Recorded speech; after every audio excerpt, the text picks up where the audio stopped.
रुपया मूल्य का मापक या शोषण का साधन, भाग नंबर 13 आपके सामने प्रस्तुत है। पिछले 12 हिस्सों में आपने देखा कि कैसे सरकारों ने कूटकरण करके रुपए का और देश की जनता के साथ धोखा किया, और इस धोखे में शामिल रहे हमारे सारे मंत्रालय, हमारी आरबीआई और जितने बैंक हैं वो सब। पीछे चर्चा में हमने आपको बताया था, फ्लैश जला दे। पिछली चर्चा में हमने आपको बताया था कि फ्लैश का क्या करेंगे, जो पीछे बैकग्राउंड में कुछ है ही नहीं। मैं आपके सामने आज एक ऐसा मुद्दा लेकर के आ रहा हूं, चूंकि लाइट हमारी चली गई है और हम वीडियो बनाने वाले थे 13वां पार्ट रुपए का, और रुपए पर परिचर्चा अभी का मुद्दा था। तो वो मुद्दा हम डिस्कस करेंगे जब अगली वीडियो बनेगी, तब तक के लिए आपके जहन में कुछ सवाल छोड़कर जा रहा हूं। वो सवाल आपको देखने हैं, और ये ट्रेनिंग्स जब हमारी हो चुकी होंगी, सुल्तानपुर की ट्रेनिंग और वर्धा का, तो 20 तारीख के बाद हम इस वीडियो को, दूसरी वीडियो को, 13वें पार्ट को हम अपलोड करेंगे। अभी आपके सामने एक सवाल है। देखिए, आपको सरकार का आदमी कहता है कि, या बैंकों का आदमी कहता है कि अभी रुपए के पीछे सोना आपको नहीं दिया जाएगा। तो पहला सवाल एक ये उठता है, क्या ये सोना कभी भी नहीं दिया जाता था, या बैंकों में या आरबीआई में कभी नहीं रखा जाता था? तो वो बोलेगा कि रखा जाता था। कि कब रखा जाता था? वो मान लेते हैं, वो कहता है कि 1970 के बाद, 1968 के बाद, जब से ये नए नोट जारी हुए, गांधी जब आए नोट के ऊपर, तब के बाद जो है वो अब सोना नहीं रखा जाता। तो मतलब ये है कि उससे पहले रखा जाता था कि हाँ, तो रखा जाता था। तो मेरे दादाजी ने जो पैसा कमाया है, या मेरे दादा के पिताजी ने जो पैसा कमाया है, वो तो सोने में कमाया है कि हाँ, क्योंकि जितना रुपया छपा है उतने रुपए का बराबर में सोना है। और वो कह रहे हैं कि भाई, हम धारक को 100 रुपए के बराबर का सोना देने के लिए बाध्य हैं। चलिए ठीक है। तो फिर मेरे दादाजी ने जो 100 रुपए का नोट कमाया था, नोटबंदी के बाद वही नोट तो दूसरे नोट में तब्दील हुआ है। तो कम से कम मेरे दादाजी वाला सोना दे दीजिए मुझे। ये एक सवाल जायज है या नाजायज है, आप एक बार बताइएगा। दूसरी बात, अब यदि सोना नहीं रखा जाता तो फिर क्या रखा जाता है? कोई पैमाना तो होगा ना, नोट छापने का या रुपया डिजिट किसी को देने का। कोई नियम होगा ना। भाई, मुझे वो नियम जानना है। यदि वो नियम आपको नहीं पता है तो आपके साथ ठगी हो रही है, और यदि वो नियम आपको पता है और वो नियम मंजूर है, फिर हमें कोई दिक्कत नहीं है। परंतु हम जो जानकारी आपको दे रहे हैं, कम से कम उस जानकारी को एक बार दिमाग में सोच तो लीजिए। सरकार को अपनी मनमर्जी चलाने का अधिकार दे दिया आरबीआई ने, और सरकार ने आपस में एक दूसरे को, बैंकों को। आरबीआई ने अपनी मर्जी के नोट छाप लिए। मर्जी के नोट आपको तो नहीं मिलेंगे यदि आप दुकानदार हो, आप जितना सामान बेचोगे उसके हिसाब से मिलेगा। यदि आप नौकरी करने वाले हो तो भी मर्जी के नहीं मिलेंगे। यदि आप लोन लेने वाले हो तो भी आपको मर्जी का नहीं मिलेगा, फिर भी आपकी प्रॉपर्टी के बराबर आपकी कीमत रखी जाएगी। लेकिन उद्योगपति को मनमर्जी का लोन दिया जा सकता है।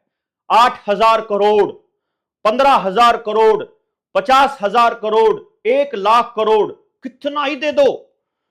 और आपको नहीं मालूम है कि उनको जो लोन दिया जाता है वो केवल डिजिट में दिया जाता है, और सिक्योरिटी होती है कि वो जो टेंडर उनको मिलता है, ठेका जो मिलता है, उस ठेके से फिर जो आमदनी होती है, आम जनता की कमाई, वो लूटी जाती है और वो भरपाई करते हैं। यानी जो मनमाने तरीके से उनको लोन दे दिया जाएगा, उसकी भरपाई आपको करनी पड़ेगी। जैसे ही वो मनमाने तरीके से उनको करोड़ों रुपया दे देंगे, हजारों करोड़ दे देंगे, आपके रुपए की कीमत घट जाएगी। इसीलिए जितनी मेहनत करते थे से पहले आप एक एकड़ जमीन ले लेते थे, उतनी मेहनत से आज 100 गज जमीन नहीं ले पाते हो। ये खेल समझना है आपको। आप दिन रात काम करते रहेंगे और आपकी एनर्जी को वो हार्वेस्ट करते रहेंगे इस तरह से, आपको गलत इंफॉर्मेशन दे करके। It's very important to know कि आपको जो रुपया दिया जाता है उसकी असल वैल्यू क्या है, उसका मानक क्या है। भारत की बर्बादी का सबसे बड़ा कारण मानक खत्म होना है। आदमी होने का मानक क्या है, जानवर होने का मानक क्या है, पेड़ होने का मानक क्या है, शुद्धता का मानक क्या है, घी का मानक क्या है। आप गाय के घी को, भैंस के घी को और सुअर के घी को, सुअर मतलब जो एचएफ है, जो अमेरिकन गाय जिसको कहते हैं, उसको बराबर कैसे कह सकते हो आप? तीनों का अपना एक मानक है भाई, और वो मानक जैसे ही टूटेगा, असलियत टूटेगी, सब टूटेगा।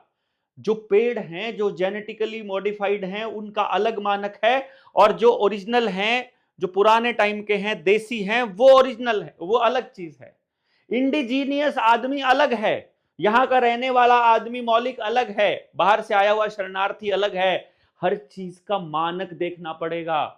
सोना 22 कैरेट है या 24 कैरेट, उसका मानक है, हर चीज का है भाई। गाड़ी खरीदते हो तो भी उसी हिसाब से रेट लगते हैं। तो आदमी के मानक के साथ साथ आपको रुपए का मानक और सब चीजों के मानक को दोबारा देखना पड़ेगा। और ये हरामखोर तो आपको इतना बहका रहे हैं कि धरती की स्पीड तेज हो गई है, अब घड़ी का टाइम बदलना पड़ेगा। भाई साहब, टेम्परेचर का भी मानक बदल देंगे, किलोमीटर का भी मानक, फिर कह देंगे किलोमीटर छोटा करना पड़ेगा, फिर कह देंगे मीटर बड़ा करना पड़ेगा, फिर कह देंगे मिलीग्राम छोटा करना पड़ेगा। ये नहीं चलता है भाई। आदमी को चिप लग जाएगी तो आदमी तो कहाँ रहेगा, ट्रांस ह्यूमन बन जाएगा भाई।